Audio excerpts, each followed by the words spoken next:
اعوذ باللہ من الشیطان الرجیم بسم اللہ الرحمن الرحیم السلام علیکم ورحمۃ اللہ وبرکاتہ۔ دوستو، یہ عمل آپ کو ہر مصیبت، ہر پریشانی سے، ہر مشکل سے نکال سکتا ہے۔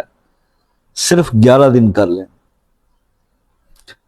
ایسی مشکل، مصیبت یا پریشانی جو حل ہونے کا نام نہیں لیتی، اور لاکھ جتن کرنے کے باوجود بھی مشکل سے انسان نہیں نکل پا رہا، کسی مصیبت میں مبتلا ہے، کسی غم میں مبتلا ہے، کسی پریشانی میں مبتلا ہے، تو اس شخص کے لیے یہ عمل بہت زبردست ہے جو میں ابھی آپ کو ایکسپلین کرنے لگا ہوں۔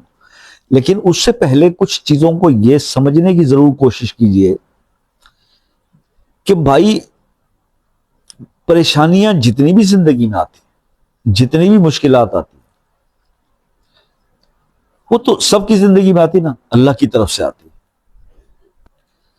اب مجھے یہ سمجھ میں نہیں آتا، میں اکثر دوستوں سے اس بات پر الجھ پڑتا ہوں، یہ بحث ہوتی ہے، جو مفت کے بحث کرنے کا شوق رکھتے ہیں۔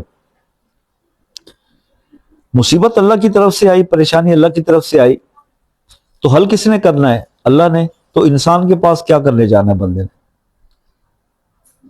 انسان سے کس چیز کی ہیلپ لینی ہے؟ کوئی گائیڈنس تو لے سکتے ہیں، کوئی مشورہ تو لے سکتے ہیں، حل کہاں ہے اس انسان کے پاس؟ جو اپنے مسئلے کو حل کرنے کی طاقت نہیں رکھتا، اس کے پاس آپ کے مسئلے کا کیا حل موجود ہے؟ سخت کوفت ہوتی ہے۔ تو پھر مجھے بتائیے کہ اس کے علاوہ شرک کس کو کہتے ہیں؟ رجوع تو اللہ کی طرف کرنا چاہیے انسان کو کسی بھی پریشانی کی صورتحال کے اندر، اور اس بات پر غور کرنا چاہیے کہ یا یہ جو پریشانی مجھ پر آئی ہے، یہ اللہ کی طرف سے کوئی امتحان ہے یا کوئی سزا ہے،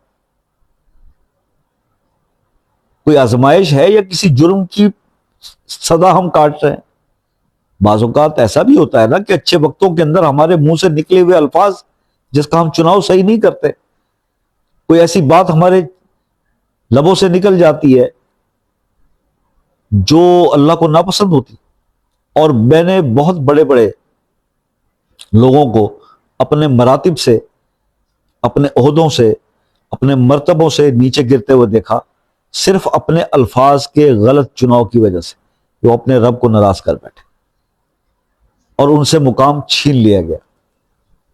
اور دوسری وجہ جو ہوتی ہے کسی بھی مصیبت میں پھنسنے کی، وہ یہ ہوتی ہے، وہی آپ کے حواس خمسہ ہی ہے نا جو آپ کو پھنسا رہے ہیں، انہی کو تو کنٹرول کرنا ہے۔ زبان کو کنٹرول نہ کیا، پھنس گئے، اور اس کے بعد تکبر کر لیا۔ کسی بھی نعمت تو اللہ نے دی نا، چاہے وہ اولاد ہو، پیسہ ہو، گھر ہو، گاڑی ہو، نعمت ملی، اللہ نے عطا کی۔ انسان کا کیا کام ہے؟ ڈاؤن ٹو ارتھ ہو جائے، شکر گزاری۔ لیکن ہمارے یہاں الٹ ہوتا ہے، ذرا سا کسی گاڑی پہ بیٹھ گئے تو پیدل چلنے والے کو انسان نہیں سمجھا، سائیکل پہ جانے والے کو یا اس سے کمتر پرائس کی گاڑی والے کو انسان نہیں سمجھنا، اور ہوا بھر گئی بندے کے اندر۔ اور یہی وہ غلطیاں ہیں، یہی وہ چیزیں ہیں جس کو کر کے ہم خود کو عذاب الہی کا شکار کر لیتے ہیں، اور پھر بھی انہیں امینڈ کرنے کی بجائے غلطیوں پہ غلطیاں کرتے چلے جاتے ہیں۔ اس لیے وہ معاملات بہتر ہونے کی بجائے اور الجھتے چلے جاتے ہیں۔ یہ سمجھانے کا کسی کے پاس ٹائم نہیں ہے، یہ سمجھنے کا کسی کے پاس ٹائم نہیں ہے، تو لگے رہو بھائی، لگے رہو چینل پہ چینل بدلتے ہوئے، وظیفے پہ وظیفہ بدلتے رہو۔ ایک صاحب نے مجھے فون کیا کہ حضور میں نے نا کوئی صورت نہیں چھوڑی جس کے میں نے 40 دن مکمل نہ کیا۔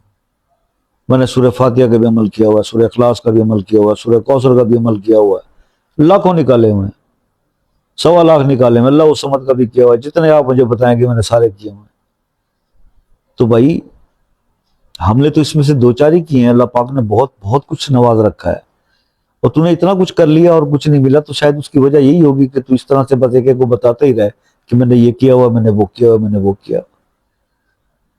آپ نے جو بھی کیا ہوا اس کو ادھر رکھیں، اپنے دل کے اندر رکھیں، وہ آپ کے اور رب کا معاملہ ہے۔ اس عمل کو ضائع کرنے کی ضرورت نہیں ہے، اس کو سنبھال کے رکھیں۔ ہمیں سنبھالنا ہی نہیں آتا، ضائع کر بیٹھتے اپنی کی ہوئی۔ اب ویسے تو نیکیاں کرنے کی توفیق کم ملتی ہے، لیکن جو کر بھی لی اس کو ہم ضائع کر بیٹھتے ہیں۔ تو بس یہ وجہ ہے کہ ہم مصیبتوں سے نہیں نکلتے۔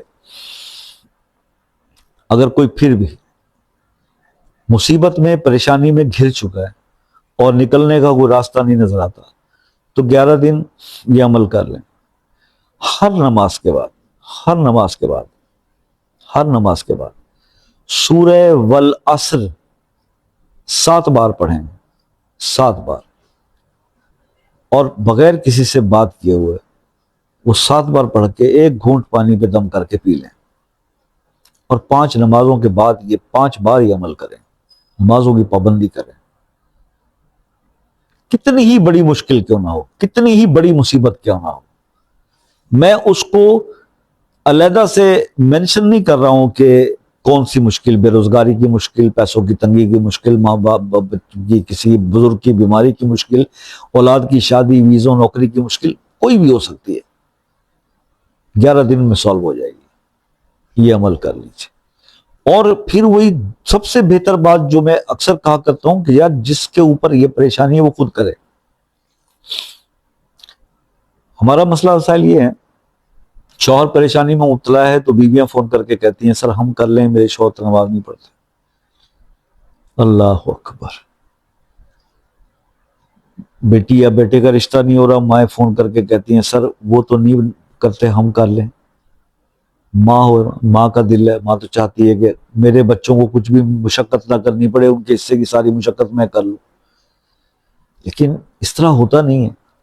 ہم بھی کہہ دیتے ہیں چلے جی آپ کر لیں، اماں جی کر لیں، آپ کا دل کرتا ہے تو. لیکن اس طرح ہوتا نہیں ہے بھائی، اس طرح ہوتا نہیں. ماں باپ کی دعائیں تو ویسے ولیوں کی دعا ہوتی ہے، ماں کی دعا قبول کر لے اللہ پاک سے اولاد کے حق میں، بڑی بڑی غلطیاں اور کوتاہیاں معاف کر دیتا ہے میرا رب جو ہے ماں کی دعا کے اوپر.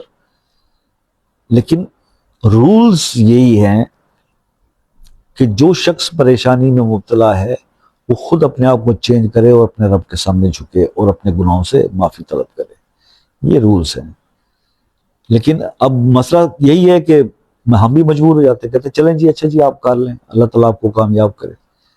یہ کچھ مسائل تھے جس کی وجہ سے مجھے یہ بتانا پڑا کہ یار چند باتیں سن لیا کرو بھائی، فرصت میں آیا کرو میرے چینل پہ. جلد بازی والے بندے کا ادھر کام نہیں ہے. ہتھیلی پہ سرسوں نہیں جمتی آج کے دور میں. یہ فتنے کا دور ہے، سمجھے؟ یہ فتنے کا دور ہے. یہاں پہ تھوڑا وقت لگتا ہے لیکن بہتری ضرور ہوتی ہے.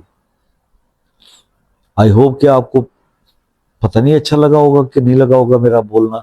بہرحال دعاؤں کی درخواست ہے، دعاؤں میں یاد رکھیے گا. کوئی زندگی رہی تو پھر کسی نیکسٹ ویڈیو میں آپ سے ملاقات ہوگی. تب تک کے لیے اجازت دیجیے. اللہ حافظ.